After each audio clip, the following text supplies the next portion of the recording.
Welcome back दोस्तों, स्वागत है आपका एक अनदर रोमांचक और इन्फॉर्मेटिव वीडियो में। दोस्तों, अगर आपने अभी तक पाकिस्तान की सीमा हैदर और हमारे भारत की अंजू की ये सब गोदी न्यूज़ नहीं देखी तो मैंने डिस्क्रिप्शन में ये सब गोदी न्यूज़ की लिंक दी है। आप चल चल चल चल गाड़ी स्टार्ट कर। अरे दोस्तों, मैं तो मजाक कर रहा था। इन गोदी मीडिया वालों के इतने भी बुरे दिन नहीं आए कि इनकी गोदी न्यूज़ का प्रमोशन मुझे करना पड़े। मैं तो ये बताना चाहता था कि अगर आपको इन हाई टीआरपी वाले गोदी न्यूज़ से फुर्सत मिली हो तो मैं आपके लिए कुछ अच्छी इन्फॉर्मेशन लेके आया हूँ।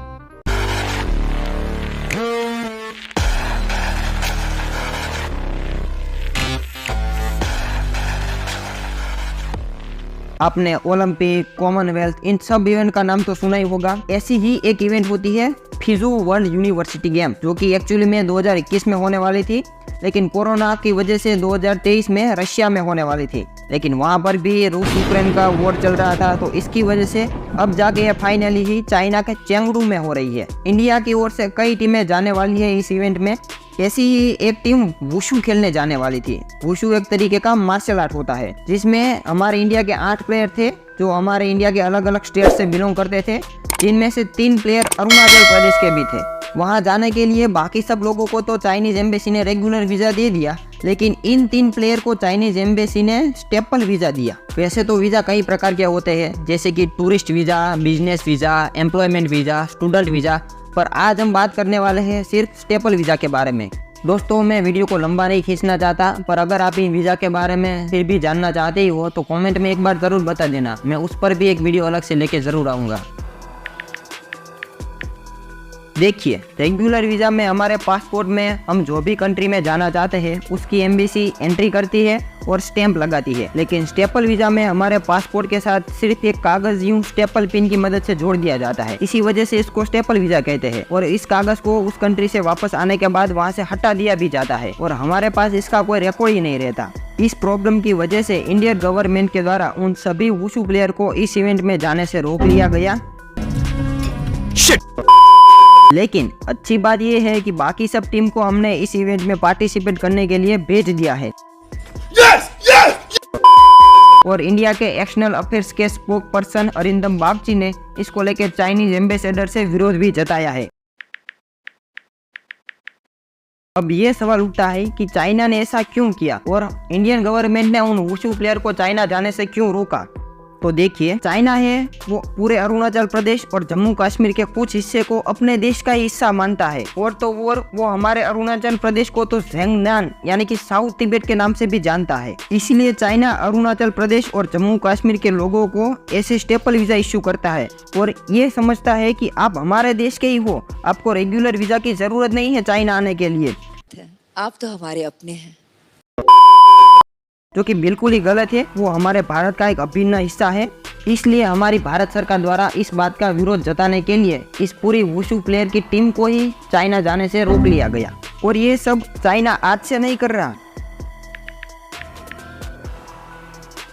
हमारे farmer foreign secretary Vijay Gokhale जी ने अपनी किताब द राइज ऑफ चाइना 2005 में भी इस बात का जिक्र किया था। 2006 से चाइना ने अरुणाचल प्रदेश और 2009 से जम्मू कश्मीर के लोगों को स्टेपल वीजा देना शुरू किया। इनफैक्ट 2010 में तो हमारे northern army commander lieutenant general BS Jaswal, जिनको चाइना में एक ऑफिशियल मीटिंग अटेंड करने जाना था, तो चाइना ने उनको भी रेगुलर वीजा देने से मना कर दिया था, क्योंकि वो जम्मू कश्मीर के एक सेंसिटिव एरिया में ड्यूटी कर रहे थे।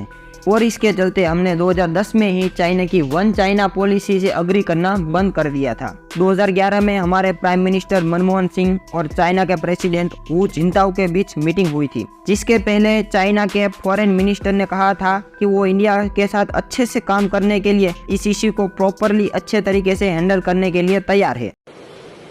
अच्छा, ठीक है।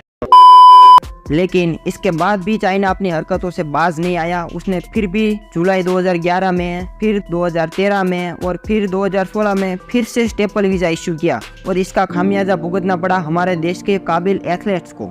इसके अलावा भी चाइना की वजह से हमें कई प्रॉब्लम फेस करनी पड़ती है, जैसे कि डोकलाम इश्यू, गलवान घाटी का इश्यू, अक्साई चीन का इश्यू, UNSC में भारत की कायमी सदस्यता का इश्यू। ये सब ऐसे इशू है जिससे इंडिया की सॉवरेनिटी पर चाइना वार करता है जिसको बिल्कुल भी नज़रअंदाज नहीं करना चाहिए। अब जब इतनी बात प्रॉब्लम की हो ही गई है तो थोड़ा सा सॉल्यूशन भी देख लेते हैं।